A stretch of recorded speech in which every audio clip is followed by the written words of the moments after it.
Smash your face.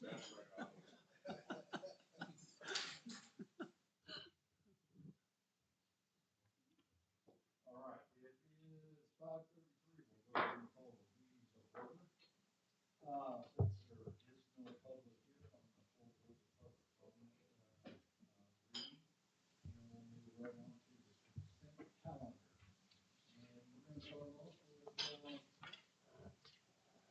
Colonel. Good afternoon to our board directors and to our controversial state leadership. ONRC achieved a census of 88 in the prior month of operation. This census number remains unchanged from our prior month, reflecting a 1% variance to budget. We continue to experience some disruption from the absence of my primary admissions nurse. In June, myself, I met with local skilled nursing facility providers and initiated conversations to foster increased custodial patient transfers.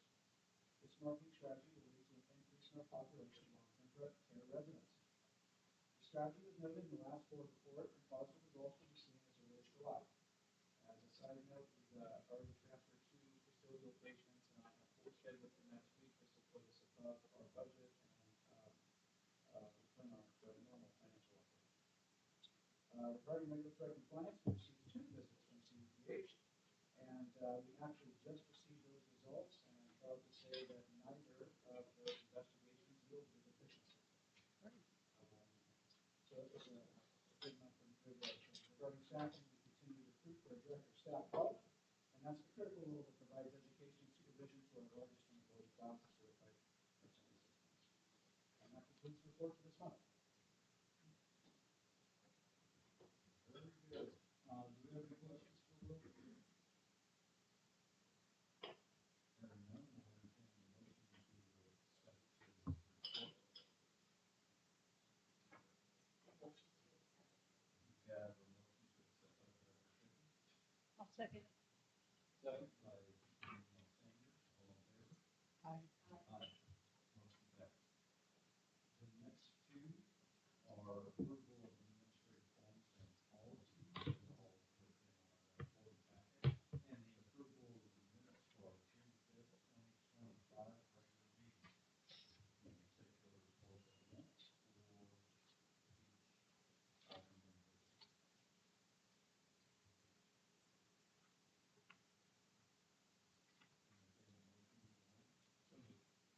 Okay, I have a motion to approve both by Dr. Shaw, I'll second it. second by Director Fisher. All in favor? Aye. Motion passed. Medical staff report.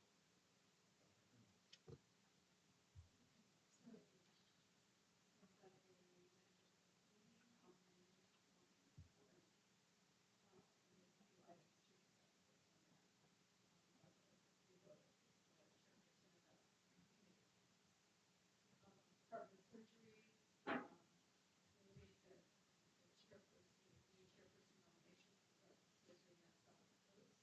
We have accepted the nomination, that was approved by the medical committee. And then there's some forms, policies we went through form for regional anesthetic block, these are known, and there's also a form concerning electrical compliance cooling, which we approved, and then emergency operations of mechanical manuals to the fire, as well as for mechanical approved. So pretty much summarizing everything we went through with that meeting. Okay. All of these were also contained within the board packet. Do we have any questions for Hearing none, entertain a motion to approve.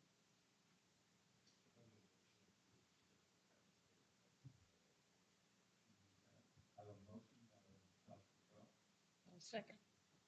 second by Director Fisher. All in favor? Aye. Motion passed. Space.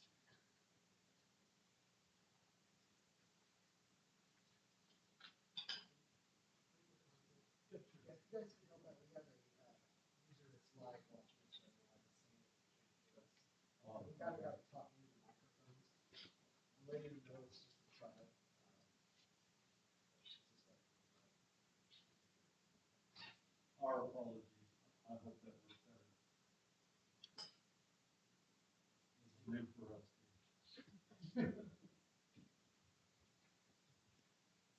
Okay, next is, finance committee. Finance committee met this afternoon. Thank you, Dr. Chalk. As reported in our finance committee earlier, gross revenue was strong in May, with patient revenue exceeding budget by 1.2%. May closed with the district posting a profit from operations before new hospital expenses of $594,000. The profit from operations, including new hospital expenses, was $208,000. The difference is new hospital expenses of interest and depreciation. As of the end of May, the year-to-date earnings before interest and depreciation, or EBITDA, was 18.7%. Accounts receivable gross days decreased from 60 to 57, and days cash on hand increased from 120 to 132. This increase is mainly due to a combination of two factors. One, significant improvement in collections on our AR. May will be the third month in a row we have exceeded $5 million. And two, receiving HQAF, or Hospital Quality Assurance Fee, intergovernmental transfer of $5 million. That's what I have to report on finance. Are there any questions for, Mr. Hein, our CFO, CEO, CFO? Hearing none, we'll entertain a motion. So moved. Okay, I have a motion by Director Shipton. I'll second it. Okay, seconded by Director Sanders. All in favor? Aye. Motion passed. Okay, information, update on the Florida credit card signature. Yeah, so this is a action item as well. Cheryl, this is for credit card signatures on, sorry, I'm drawing a blank. So we are unable to get credit cards or pay off credit cards because the previous CFO didn't authorize to do that. So we need to do this. Okay, so when we say credit cards, we're talking about our bank cards with Oak Valley Community Bank. And I believe right now I've got one, we've set the limit at $5,000 on each one of them. There's a total of 3 right now. And so Dan approves mine each month before it's paid, and then I approve the other bank cards. We would like to get a couple more. Mindy and purchasing oftentimes has to order stuff quickly, and a credit card is required.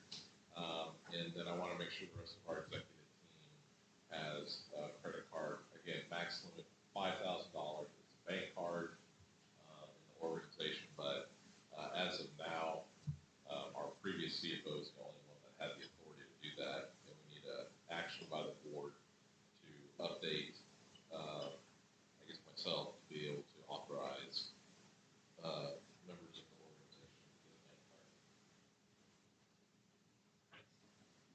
I will motion to approve that. Okay, I have a motion to approve the additional bank cards and authorizing our CEO, Mr. Matt Hines, to be the, I guess, the overall executive of that. Okay, I have a motion by Director Sanders, a second by Dr. Chalk. All in favor? Aye. Motion passed. And let me see, we're to chairman's comments. And I really didn't prepare anything this week, but I will say that the movement of us getting out of the medical office building, I did not believe you guys could make your deadline. I really didn't. I was up in the executive office just a couple of days before moving, and I'm looking around like,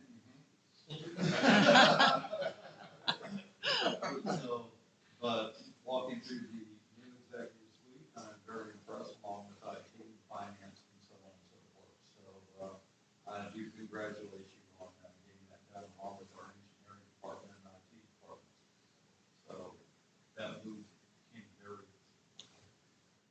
seamlessly from my point of view, I'm sure not from yours. So, okay, with that, we'll move to our Chief Executive Officer report, Mr. Van Eyck. Okay, so, Ms. Shipman asked at the last board meeting if we would consider, live streaming our board meetings. And so, here we are in our new space, and, apparently we weren't able to be heard at first, but now hopefully it's better, but we are live streaming. There's a link on our website, so anybody just hops on the website, they click the link, it's at the very top, it'll bring them straight to the live feed, it won't let them in until the meeting actually starts and Thomas hits go. So, anyways, so we're on air, I guess. That's great. So Are they anybody, being archived? they will be, right, Tom? I can, when I make these videos, it gives me the option to download them, and if I give them a location, I can put it anywhere you guys want. That'd be great. Then people can listen to it just like the council meetings, right? And I can leave it on YouTube if that's your guys', if that's what you guys tell me to. So anyways, I just wanted to make note of that, so. Moving on to, a small list of things that I want to bring the board up to speed on. Dan already touched on the MOB move, so we are completely out of there with the exception of rehab services, and that will come shortly. We're gonna be moving them to that mall area, where, right next to where actually the family support network was, is where, our rehab program will move, and that'll be by the end of July. So our lease is up, as you all are aware, and MOB, I think July 27th, somewhere in that ballpark. So we will be able to stop making payments every month, for the building. We're no longer in it, so that's good. Good news for us. We talked a little bit in Finance Committee about our ambulance transports to OVHD. I think this has been a long time coming, to get greater, that now 50% of all ambulance transports, to come to Oak Valley. Again, 19%, 50%. In the month of June now, we're hitting that 70% mark consistently. So we've had, it hasn't been without headaches, but we are the closest receiving facility, for just about every 911 call that comes in through dispatch. There are certain procedures or certain, critical items that our EMS knows to bypass us on. We don't have a cardiac cath lab, so a patient with an active STEMI, will bypass us to a chest pain accredited center. Stroke, go to a stroke accredited center. Multi-organ trauma, will go to a trauma center. And there is still patient preference involved. So if the patient insists on not coming to Oak Valley, we'll transport them to wherever they want to go. It is, I will tell you though, it is a strain on our resources. It puts the extra miles on our ambulance units that we pay about $180,000 for to continuously have to go back and forth to Modesto. They oftentimes get stuck on the wall at the two big hospitals there for hours, when that patient could have easily come to Oak Valley, been treated, and discharged or admitted here. If the patient does come to Oak Valley, and we find that we can't take care of them, I've worked with Dave Hunter that we will not charge the patient an additional transport from Oak Valley to a tertiary hospital. So that charge will be written off, and the patient will have no additional expense for that. So there really is no risk. There's no financial harm done to our patients by coming to Oak Valley for their care. Again, our EMS is very versed, personnel are very versed in what can't come here. And right now, everything's working. We have had some turnover in our staff who refuse to do it. And that's just not going to work. And so we have had some turnover there, but we are now hitting 70% most days on ambulance transport coming to Oak Valley. So that's been good. Also in the ambulance world, I've got two additional items. I'm very excited to let the board know that Dr. Abe Top, he's a third-year emergency medicine resident at UC Davis, who was brought up to the rank and file of EMS. We brought him on to be our EMS medical director. He's going to commit to minimum 4 hours a month of honing in the skills of our EMS personnel, working alongside our new emergency physicians, going to meetings through the county EMS meetings, and it's going to bring a lot of bench strength to our organization. This is a two-part, kind of decision for us or process for us. We hope that we get him in here and he loves us so much that he decides in 1 year to become one of our fully employed emergency medicine physicians, because he is top notch. He really is. He's got great personality, super smart, super motivated. In fact, I think he was the youngest captain with the EMS medic. Okay. At 17 in Ohio. So, super talented, smart guy. So he starts effective August 1st. And then the second, or I guess really the third thing on EMS, we did receive our settlement documents for our loss at the housing quarters. That was fully insured. And we're trying to figure out how we want to redevelop those quarters, whether we need to move to 12-hour shifts instead of having some 24-hour shifts, which is really the only reason we need to have overnight quarters in our EMS department. If they're 12-hour quarters, then they just need a place to come and relax, and maybe that looks more like an ambulance garage that has, where our ambulances can stay in a climate-controlled center. So we're trying to figure out the best move for that. So that's why that building is still the way it is and untouched, but the money is waiting for us to move forward on. So I just want to provide an update to that. I'm sure you might hear it from the community. Okay, David Neal, I asked him to provide an update to the board. Under my report here, we had Joint Commission show up on Tuesday morning, bright and early. I was sitting at home, just about ready to leave, and I saw Jim Cook's number pop up on my phone, and I thought this only means one thing. That the Joint Commission is here. And so, sure enough, they came, and Dave's going to talk a little bit about our Joint Commission survey. So we'd all been anticipating our triannual Joint Commission survey. I was on vacation last week, Matt's gone next week, and they accommodated us and came Tuesday and Wednesday. So what had traditionally been a 3 or 4 day survey was a 2-day survey with 4 surveyors. We had 3 nurses and a facilities individual who went through the building with a fine-tooth comb. One of the surveyors went over to ONRC. She spent 2 days with Will. Jen Cook ran around with one of the surveyors. I ran around with the other one and went throughout the building. Very, very pleased and happy to announce that we had an extremely successful survey.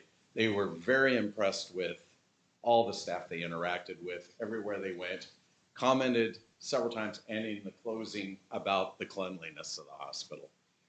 These are people who go across the country or in many, many different organizations, and they, all 4 of them, were extremely complimentary.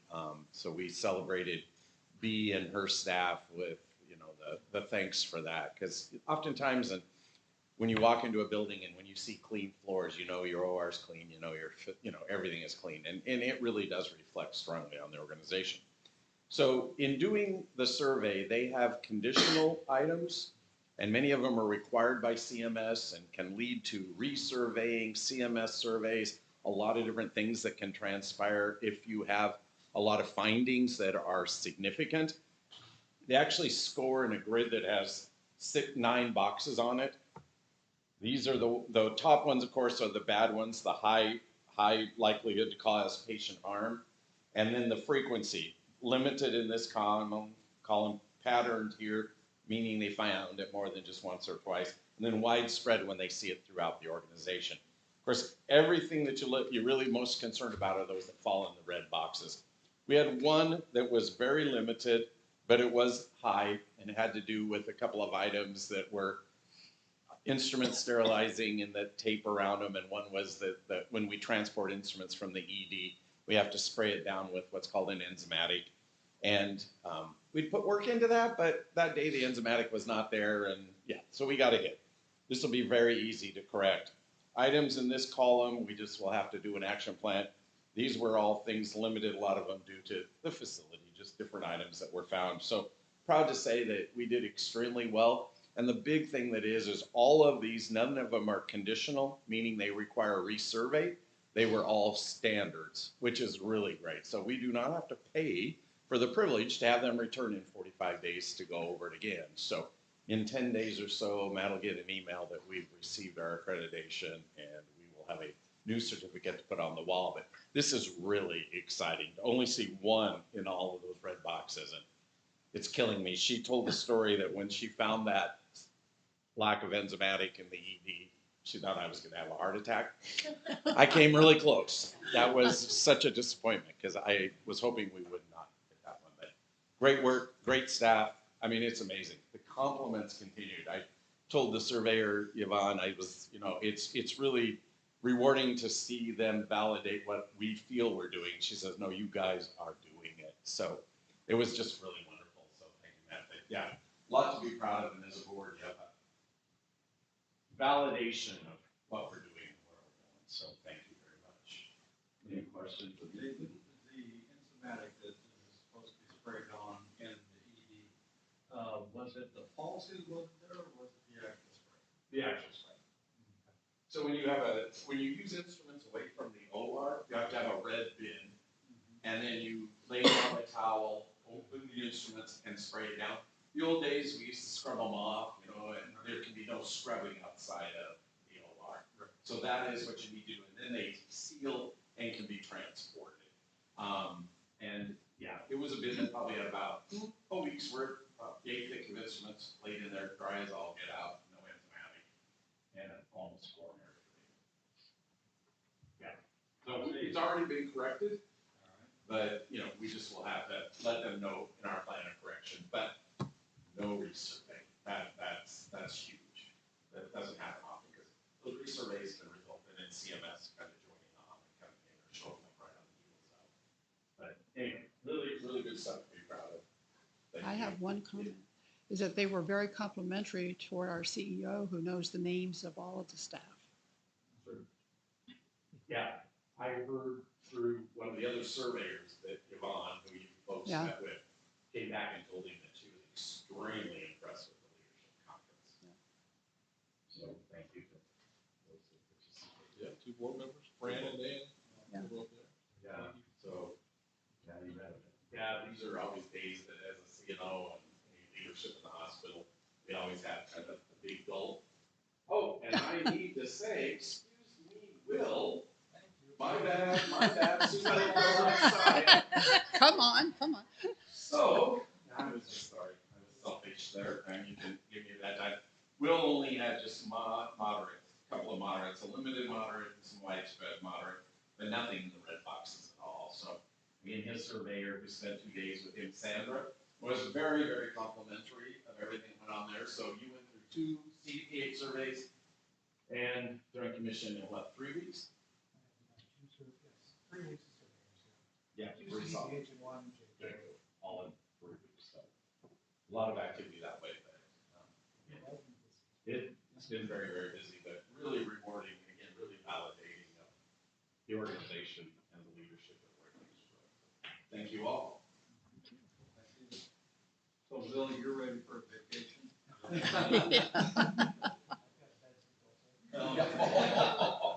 Right answer. I'll speak to you about that.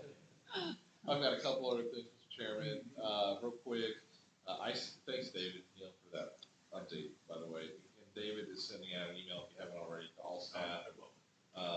Again, thank the whole group. It's a collective effort to go through a survey. Sherelle, a group of our personnel files were looked at, medical staff office.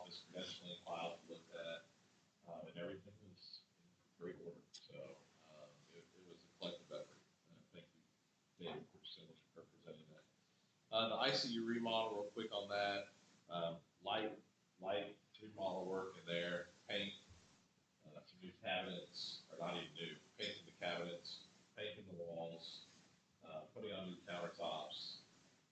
The baby blue in there is going away. Not sure why I was ever painted baby blue in an ICU, but it's gone. And some new lights, reevaluating new head walls, whether or not that's something that we need to put in or not. Then we have the rooftop unit that has to go on. The board's actually already approved prior to my arrival, so over 2 years ago now, to get that done.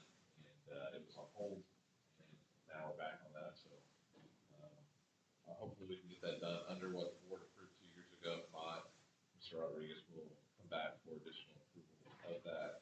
We do believe that we will get the light remodel done in the unit, still under the cap of what the board approved for just the move out of the second floor of the MOB. So just an update, what the board approved for just the second floor, we've now moved the entire building out within that cap limit of approval, and we'll get the ICU remodel as well. So kudos to Dave Rodriguez and Don for, I don't know how you guys value engineer that stuff so well, but it looks amazing when it's done, and it's cost effective, so thank you. And then the last update, I've been working for about 6 weeks, I'd say, on a Kaiser Permanente contract for Oak Valley. We have one in the care center, and we didn't have one on the acute side. And so I've been working with their leadership, and I think we have finally agreed to terms with Kaiser to be viewed as a Kaiser facility.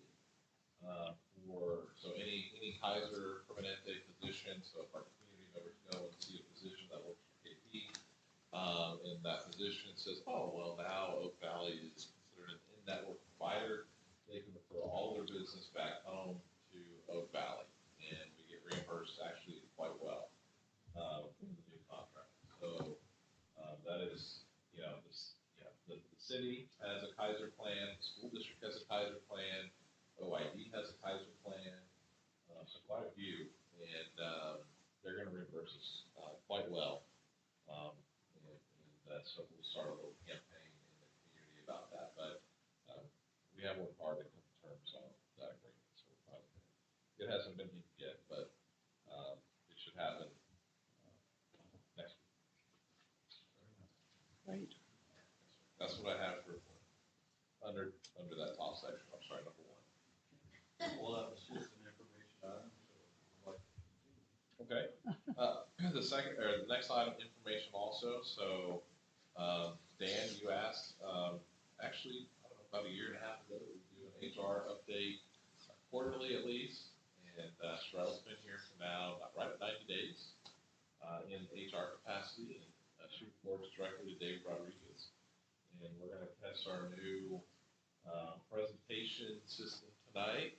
So, Sherelle, or David, I guess you want an introduction? Actually, yeah, Cheryl's been with us a little over 90 days now. Did a great job getting organizational components to the human resources department. So she put together a nice presentation. I'm excited for everyone to see it.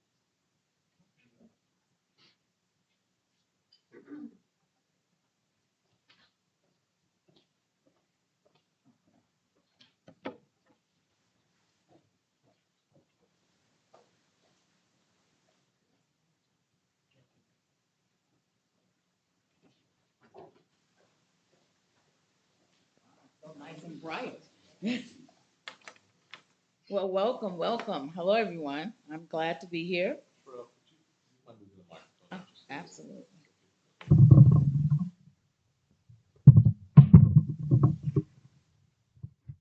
Okay, it's wonderful to be here, and especially on the other side.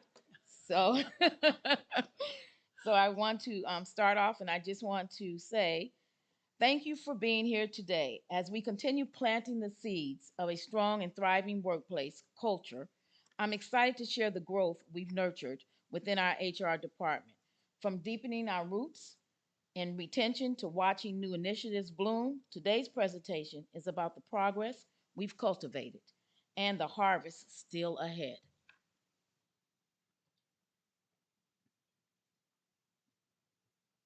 Left to right.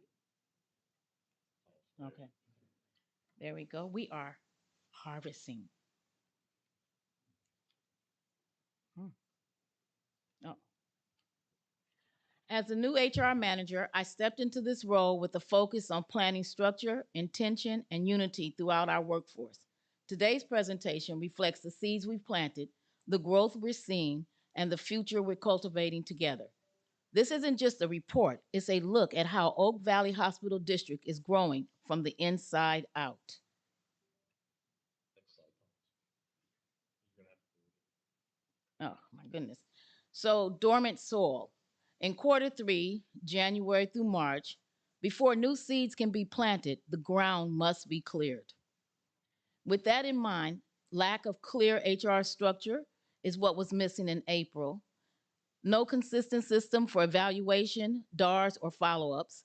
Minimum communication from HR. No newsletter, updates, or tools to boost morale or unify departments. Fragmented onboarding. New hires had limited orientation or support after day one.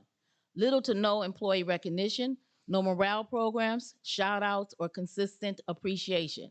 Policy gaps and inconsistencies, binders, handbooks, and tracking systems were incomplete or outdated and still are, and we're working on it because we're getting updated. So, limited focus on wellness and retention, no programs to support employee well being or engagement. Planting seeds of culture, phase one, laying the foundation. This is where intention meets action. In this stage, we sow values, establish structure, and align people with all purpose. It's the groundwork for everything to come, quite strategic and deeply rooted. Now we go to phase two, growing, nurturing the environment. Here the sprout begins to rise. Consistent support, clarity, and care required to help new systems and behaviors take shape. It's fragile, but an exciting stage where effort and direction fuel growth. Now we move to phase three in the blooming stage, seeing the impact. In this stage, our culture reveals its colors, teams are engaged, systems function with consistency and recognition, wellness and morale begins to blossom. The results of our early planting are now becoming visible. When people thrive, culture blooms. Sprouting growth in quarter four, April through June. These seeds are ready, sprouting into visible progress. Our efforts are taking root, showing early wins in morale and structure. Planning stability, cultivating retention. So quarter three versus quarter four. Here, our objective is to cultivate a stable and thriving internal workforce with a focus on retaining dedicated team members by introducing individual development plans, IDPs. That has not happened yet. That is part of what we're wanting to go towards. These plans will be thoughtfully offered to employees who consistently demonstrate commitment, strong performances, and professionalism, helping them grow their careers within OVHD while reinforcing a culture rooted in accountability, opportunity, and trust. So as you could see here with the different colors, January through March versus April through June. And quarter three, it shows that we had 45 hires, 52 terminations, and we were at a -9 in retention. And at that time in that quarter, we had 24 openings. Now, if you look at quarter four, it shows 44 hires, 39 terms, and instead of being in the negative in that quarter, we were in a +3 retention with 11 openings. So now we move to the fiscal year 24 to 25. And here is, again, back to cultivating retention. Every quarter, we closely track our hiring and retention to ensure that we have a strong and stable staff. Fiscal year 2024 began with difficulty, particularly in the first quarters. We made progress through persistent efforts that included enhanced onboarding, employee engagement, and early staff help. The transformation has become noticeable in fiscal year 2025. The slow But real development implies that the seeds planted last fiscal year are taking root. So once again, if we go down to the bottom, we will see in the fiscal year 2024, the full totals shows 126 hires, 213 terminations, and we were at a -8 net change in staffing with 86 openings. Now, if we look at the full fiscal year of 2025, considering we just started and ended there, it shows 164 hires. So you can see we moved up there. And now we're at 192 terminations. The number may sound pretty big, but it's a whole fiscal year. And notice how the numbers change from 213 to 192. So we're still moving in the right direction. And then we had a -86 net change in staffing. But once again, look down, we were at a -29 net change in staffing. So once again, the numbers are moving. Though it may be in the negative, we're still moving in the right direction. Last fiscal year, we had 86 openings, and at this very moment, we have 55 openings. And guess what? We just added 9 more new openings. So we are growing, moving very fast because of all the new changes at the hospital. Root check. This is our baseline. Engagement response rates. Back in the Q3, fiscal year 2025, you guys did a wonderful baseline report, a survey. And in that survey, it went around and the people that actually answered it, I enjoy working at OVHD and would suggest it to others at a place of employment. As you can see there, that is at 39.4%. And then that is for the strongly agree. And then at 37.3% agree. But notice how small the margin is for the people that strongly disagreed and disagreed. So now we go over to the other question was, I am proud of the quality and care we offer and would recommend OVHD to families who need care. And once again, at 31%, my goodness, people are very happy. They strongly agree and agree. The other percentage is a lot less. These early signs reveal where our culture needed nourishment. Blooming Q4 highlights in April through June. I'm sure a lot of you guys heard all the things that was happening at the hospital in the last quarter. We have been busy. In the time that I have arrived, we launched the 30 to 90 days. Normally it's 90 to 60 to 90 days, 30 to 60 to 90, but instead we did the 30 and we did 90 days. And the reason for that is because 60, it's like sometimes it's a little too close. Instead of doing the 60, we just jumped over to the last of 3 months. And with that in mind, it helped improve retention and identify early performance concerns, building stronger manager-employee connections. And then the new employee orientation took place. We started with doing monthly, but because the company's growing really fast, we moved to doing bi-monthly. So the next one is in August.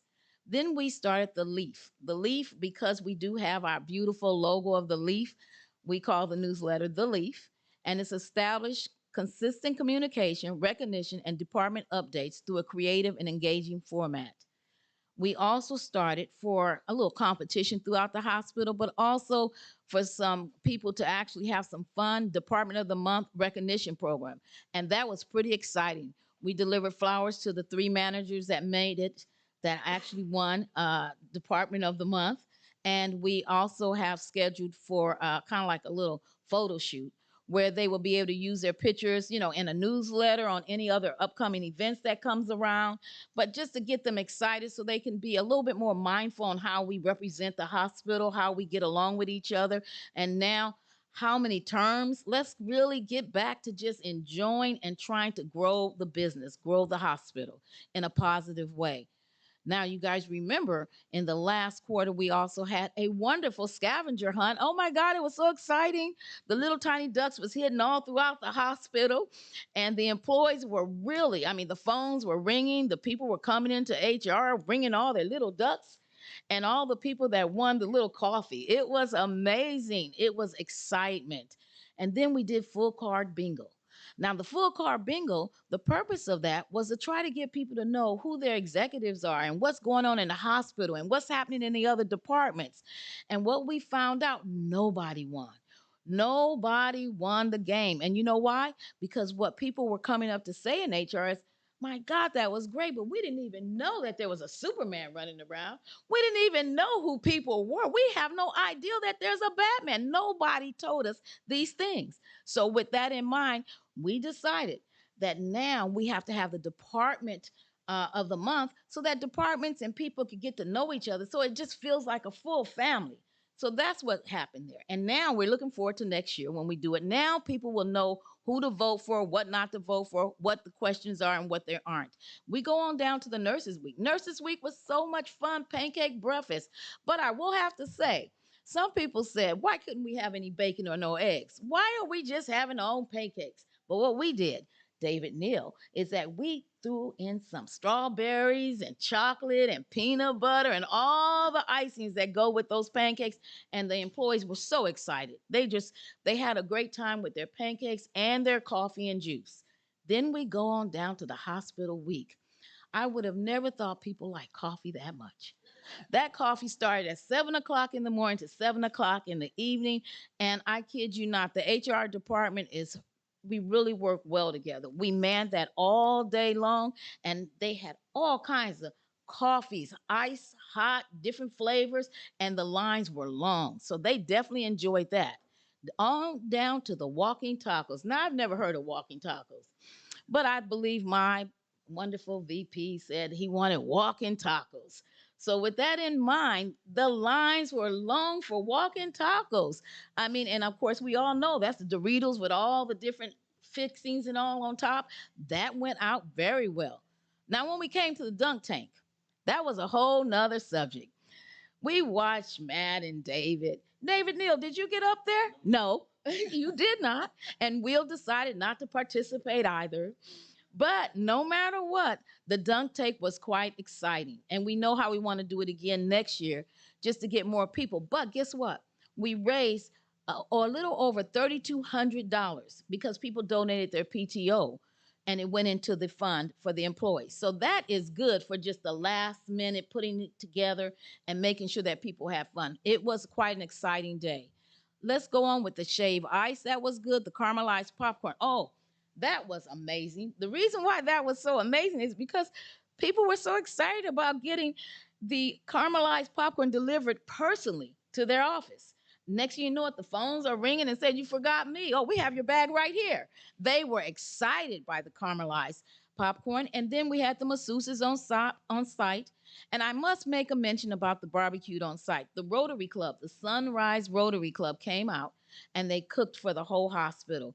They took care of both shifts so that our staff, our executives can do the jobs that they need to do. And it was exciting. We had a great time with the music and all. So we go on, and I want to say one other thing about that barbecue. We met so many people, the employees, that they never knew before. Didn't know they worked here, didn't know they was over at the clinic, didn't know that we even had a clinic. And that was the best part, is because it was so much camaraderie and they were hungry, and all shifts loved every bit of that barbecue. The hamburgers and the hot dogs. Mother's Day poetry. Okay, that was beautiful. We thought about Mother's Day. Of course, our president tells us we got to think about the money. So it didn't cost anything. But what we were thinking about is some of us have moms and they're not here. So maybe instead for Mother's Day, we could do a retreat and do a poem. And by doing that, we actually let people submit poems for their moms. And we did it over the intercom. And some people called and was saddened because they didn't get to hear it as much. But people submitted their poems and they were so happy to have a tribute to their mothers who wasn't here, or their grandmothers, whoever they felt. So we think that next year when we do it, we have a conference room and we just let people come in and actually do their little poetry in front of everybody. And the employees love the idea. So again, that boosts morale in many, many ways. The mental health month, that was a lot of fun. We just sent cards around, and when people walked out of their office, they saw all the little cards just telling them to be happy. Think positive. And we had little candies for them. So that was another good thing that took place. April was a busy month. Policy executive summary, planning stability through structure. Structure evaluations at 30 and 90 days. What's really nice about that, what we learned by doing that, out of 15 combined 30 to 90 day interviews, 12 reflected strong onboarding success, while 3 resulted in early coaching conversations with managers. allowing us to address concerns before they grew roots. So in other words, if a employee came in for their 30-day and they are so excited. Actually, I haven't met one employee that was not excited about working here in that first 30 days. But I would say out of 5 of those employees, they actually shared with me that there is somebody on the team that they don't know if they're going to be able to make it. That's not making them feel like a part of the family. So immediately, our job was to call in the manager and let the manager know. And guess what? When the manager came in, you found out that this was the same employee that's been causing problems for years. So it was easy to actually find out what the problem is and try to address it and get the managers to get better at giving out, DARs, conversations, informal writings to make sure that these employees, they either want the job or they don't. And that has actually been changing the way the teams and the different departments have been getting along. So that's what happened with the evaluation. And we're still working on it, and it's getting better and better every day. Certificate and compliance tracking system under development, policy transparency via newsletters, because now people are dropping off in the suggestion box, and we'll have a digital suggestion box as well online. So now people can actually give their ideals of what they see, things they want, and let us know if it's something that they want to be a part of. Just again, to boost morale. Developing an HR policy repository, that's going back to the digital and print that I just talked about. Just cultivating a centralized HR policy hub designed to give leaders clear direction on what it is that they're interested in and how they want to be a part of the growth of the hospital. Standardizing onboarding language across departments, because of course you know how employers are in jobs. Sometimes people are having completely different disputes, using the wrong language, or coming in with the slang that we don't really need to hear, because again, we're dealing with patients, we're dealing with employees, and we want to be as professional as possibly can. So we want to standardize, make sure that's in the policies, and remind people through our other avenues on the proper ways to conduct themselves as employees here at Oak Valley Hospital. Establishing a central HR metric dashboard.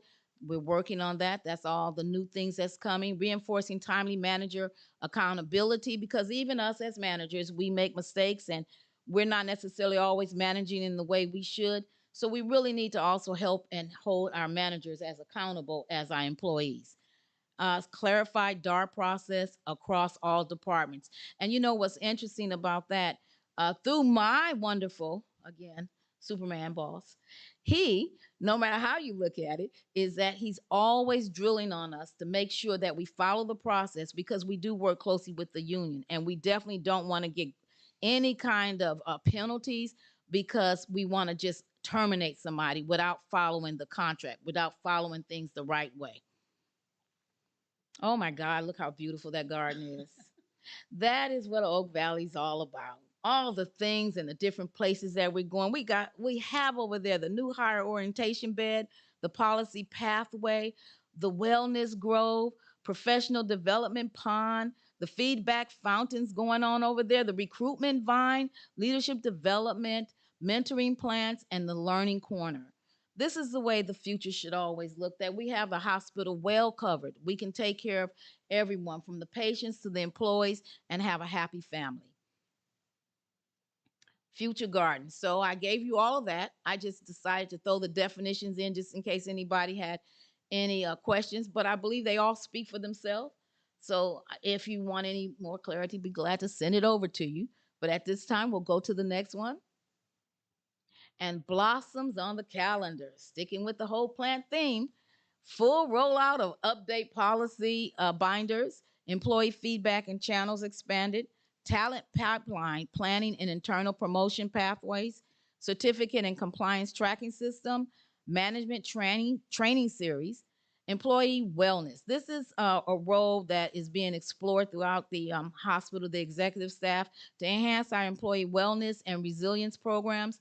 The OVHD prioritizes mental health, work-life balance, and long-term staff sustainability. HR recruiter, a two-step hiring process to take the burden off of the managers so they can actually do their job. That will be the ideal way of going. And by the time we finish in HR vetting the new employees, then the managers don't have to make mistakes on who they should be hiring and who they should not be hiring.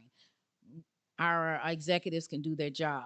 benefit fair is coming in October. It was going to be last in August. However, we have some changes that may be happening, so we pushed it back to October so it can be a successful event. And a harvest dinner is down. It's also going to be in October. I understand the hospital used to do the harvest, right? So people are asking for that back. And morale boosting events and theme contests has been launched, and growing a safer workplace with a new workers' comp reduction efforts taking root this season. These are the plants we're preparing to sow, rooted in purpose and people care. Cultivating greatness, powered by our core four. Oh my gosh, we are guided by a powerhouse team committed to care, courage, excellence, and community. These pillars are embodied by our core four leadership superheroes who represent the heart of our mission. My goodness, we have Batman. He leads the shadows with precision, structure, intellect, and determination. Thank you so much, Mr. President Matt. And then we have our Superman, COO, and he's unstoppable. Bold, lifts the team with vision and tireless support. He is always running. We know that too, Mr. VP. And then we go to Aquaman, swimming through the ER and every other nurse's station. My gosh, he's courageous, compassionate, defends, and empowers the care front line. And we cannot forget Shazam, VP of Long Term. He's energetic, transformative, protects the most vulnerable with strength. Together, they represent the heart of our mission, protecting, serving, elevating the heroes among us every day. They are our Oak Valley heroes, and with guidance, the garden of our workforce is blooming brighter than ever. Our executive summary: together we grow. From structure to culture, the HR department has focused on planning a foundation for sustainable growth. We are strengthening our roots through policy, sprouting creativity through communications, and blooming engagement through wellness and recognition. Thank you for your continued support in growing our greatest asset, our people. The culture in full bloom. Thank you. On behalf of the Human Resource Department, thank you for your support, partnership, and commitment to cultivating a stronger Oak Valley Hospital District. Together, let's continue to feed the soil, tend the roots, and grow the future we believe in. Thank you. Thank you. David, D-Rod, or Superman? Mr. Superman, anything you want to add? The only thing great job. Thank you. The graphs that were on there represent key items on our strategy map. So once we compile the year-end results, which was just 3 days ago, then we'll come back with those actual baselines versus Okay, Mr. Chairman, we are moving to number 3. Thomas, can you tee this one up? All right, so this is just a quick 3-slide presentation, and the last one says thank you for questions. So this will go pretty quick unless there are questions. As it stands, we are probably one of only a handful of hospitals that run our own billing department out of the hospital. The vast majority of healthcare systems and independent hospitals have figured out that it's far more efficient and effective to outsource billing functions in an organization. And so over the course of the last 6 weeks, I've worked with CJ at Orbis, who you all met, to put out an RFP and evaluation of what we need to do as far as our billing is concerned, and how we need to move into the future. We got, if you recall, 27% of our claims were denied that we had to appeal. The West Coast average is 17% or lower, so we're much higher than the West Coast average, and I think a lot of that has to do with the fact that we have not historically worked denials and appealed those claims, which has led to significant loss in collections on our AR, and B, most hospitals have figured out that assist with billing appropriately. So using AI now is very important. So also going to go to the next slide. We looked at a total of 5 vendors through this RFP process in order to do our billing. We want to optimize our revenue cycle performance through a strategic evaluation of AR outsourcing. And this slide outlines the rationale, process, and expected outcome. So when we looked at the 5 different vendors, all of which were recommended from Forvis, one of which we actually currently use for some of our AR, which is Gebs. Things that we looked for was operational efficiency. We need to reduce the backlog and improve cash flow, scalability or flexibility to handle volume fluctuations, expertise in order to access specialized billing knowledge and compliance. It is very difficult, and for those of you who've been on the board for a while, Ann tried very hard to hire employees in PFS, and they never stuck around. And their skill set was not that of what we needed to have an expertise level to build effectively in today's healthcare market. So, and then lower our overhead versus in-house staffing. We need to look at that. So as we went through the RFP, we identified gaps in our current AR performance. We shortlisted, as I mentioned, to 5 vendors based on cost, compatibility with who we are, and compliance.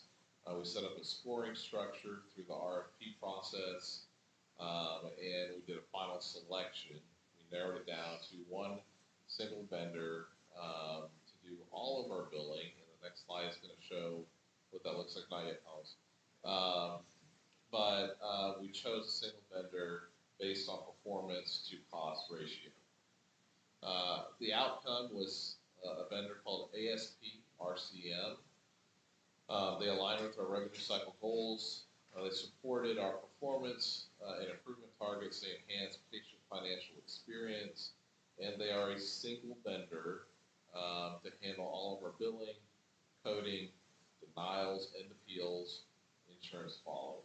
So one vendor that does it all as it pertains to insurance. Next slide, please.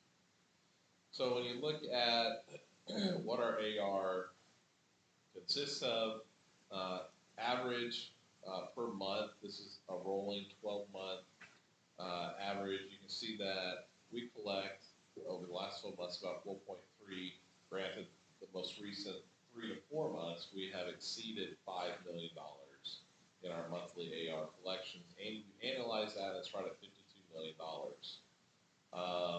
Our self-pay, so we will continue to use our current vendor called Meduit.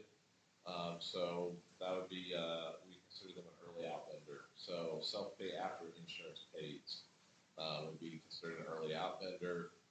They collect about $404,000 for us on an annual basis. For those patients that are worked through Meduit for about 120 days and decide still not to pay their self-pay balance, we send it off to Rash Curtis, which has legal authority on behalf of our organization to collect hard, I call it hard collections. And they collect about $279,000. And then at point of service, so when a patient comes in to pay their copay, a portion of their deductible or co-insurance, on average per year we collect about $545,000. So total on our book of business we collect $53.1 million. You all might be thinking, well, that's not our net revenue. So where's the other $25 million? The other $25 million comes by way of supplemental insurance payments that we get throughout the year. So we are about an $80-ish million a year facility. And we're going to talk about that in closed session here a little bit, what the big beautiful bill is going to do to our supplemental insurance collections.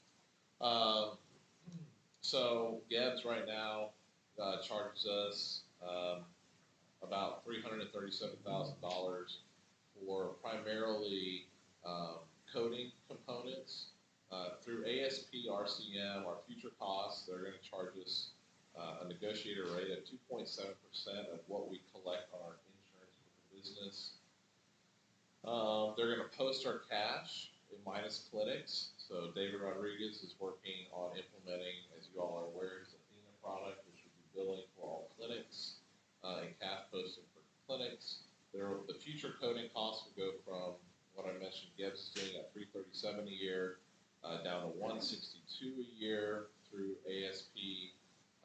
So the total cost to collect on RAR, all components added together, is going to be about $1.5 million, minus the savings that we're going to get from Gibbs of $174,000. So total net to outsource and collect on all of our insurance is estimated at about $1.3 million.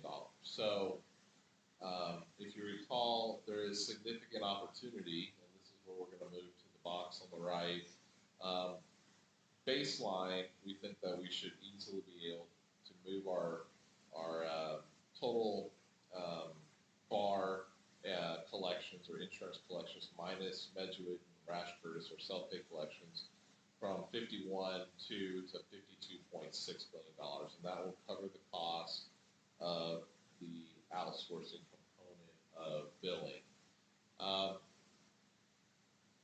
With one singular vendor working all of our appeals, our denials, and appealing all of our claims and getting clean claims out at a greater than 90% first run rate, and us actually turning our AR over, as I mentioned at the last board meeting, wasn't ever turned over in 2024 to Medjugorje for self-pay.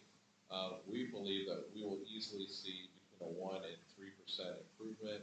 I'm thinking around $54 million is what we're going to collect on our insurance business as compared to what we have collected in the past of $51 million. So this is assuming all things remain constant, the exact same with the business. We're not going to get any busier than we were this last year. This is just working our AR the way that we need to work our AR, coding our AR appropriately, focusing on CDI, clinical documentation improvement, and our case mix index. And so I'm fairly confident that we'll move the bar from 51.2 to $54.1 million by outsourcing this to a singular vendor. So far surpassing the costs of outsourcing. Next slide.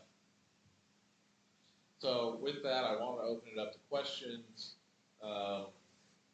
We currently have about 6 full-time equivalents in our PFS department. Otilia is currently the manager of our PFS department. I spoke with her today, letting her know that I want to present this to the board tonight as information. I do believe that through natural attrition or through opening up we have lots of job openings that you just saw Sherelle report on.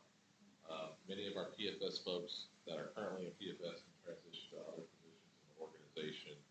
We can absorb them. So we're not going to cut a bunch of jobs or do a reduction of force per se, but we will lean out in our PFS to probably 2 people, maybe 3 from our 6. So once we outsource this will take effect September 1st. It's the go live date with them. I will tell you that the last time I outsourced AR was about a decade ago, and every single vendor that we looked at was all stateside. We looked at 5 vendors this time, and 4 of them were abroad. 4 of them being in India. So very different. One of them being in a stateside organization, again recommended by Forbes. They were significantly higher than any of the other 4 labor pools, which makes sense. Labor is less expensive in other countries than it is in America. So this is just the stark reality of it. And so I'm not being anti-American. I'm trying to be efficient in our collections, and I think that we can do a far better job than what we have done, and we can do it on behalf of a singular vendor through ASP. So I'll open it up to see if there are any questions that the board might have regarding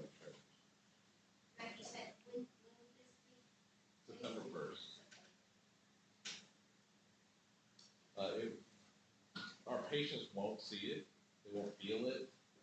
All of the statements will be printed on our own letterhead. They'll be calling a local number that transfers to the support center. The address that they'll mail their statements to will still be here, or their payments to will still be here. People can still walk up and pay their bills here. This is the 2 or 3 people that are still need a PFS. But really the back end work of collecting all the insurance component only, not self-pay, and not the clinics, will be done through this third party vendor. That includes long-term care. Yes, long-term ambulance, and Will these individuals that are gonna be doing the work, will be contacting clients by phone? yes. I've spoken to all of them. Well, not the people that are going to be contacting our patients, but the leadership, they speak very clear English. Oh, good, because So that's a it big is, it complaint. is not broken whatsoever. And in fact, I think that the owner of the company speaks better English than I do. So he's very polished in his presentation, and he's their headquarters is in UAE in Dubai. So that's where his office is at. And but for the most part, they will not be talking to many of our patients unless our patients have insurance questions. So recall, this company is only going to be doing billing, collecting, and denial work on our insurance, right? Yep. So any of the self-pay is all stateside still. So Medjool is a stateside vendor, and our bad debt collector is a stateside vendor as well. So those components aren't changing, and that's where the majority of the interaction takes place, is when we're trying to collect on the self-pay, not the insurance. Most of that's actually done electronically behind the scenes, without any people at all. So. Thank you. No questions from that topic? Well, he answered mine already about the employees, so I think we're about 5 years late. So, right? glad to hear that it's going well. Okay, thank you. You have one. Oh, the last one, I need to ask you guys for some money. And I think Dr. Chalk is gonna be the first motion to approve this. We had a portable digital x-ray die, in the middle of some patient care. So now we are using our circa 1980-ish unit, to do all of our portable x-rays or non-stationary x-rays.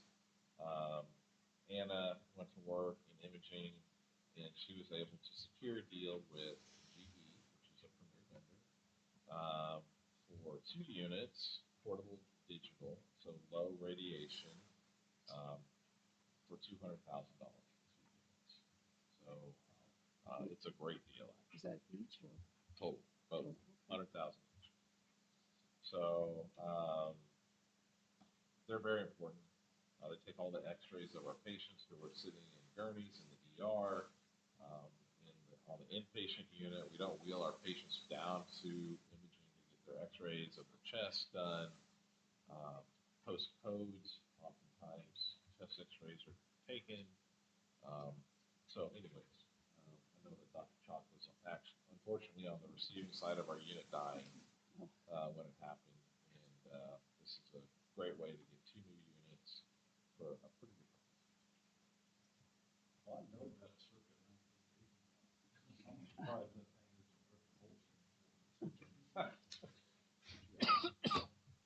How long will it take to get them? that's the price. 6 weeks. 6 weeks? Unfortunately, it took 6 weeks. Okay, any other questions? Hearing none, we need 200,000. I have a motion to approve by Dr. Scott, second by Dr. Schiffman. All in favor? Aye. Aye. All right. Anything else you'd like to add? No, just saying, that's 1 day of cash. One day of cash right there. Daily expenses, 209,000, so we just burned through 1 day of cash. Yes, very much needed. All right, trying to catch up. All right, with that, I have a motion to adjourn. That's the end of our open session. I'll make that motion to adjourn. Got it. Motion to adjourn by, Director Krieger, second by Dr. Cross, all in favor? Aye. Aye.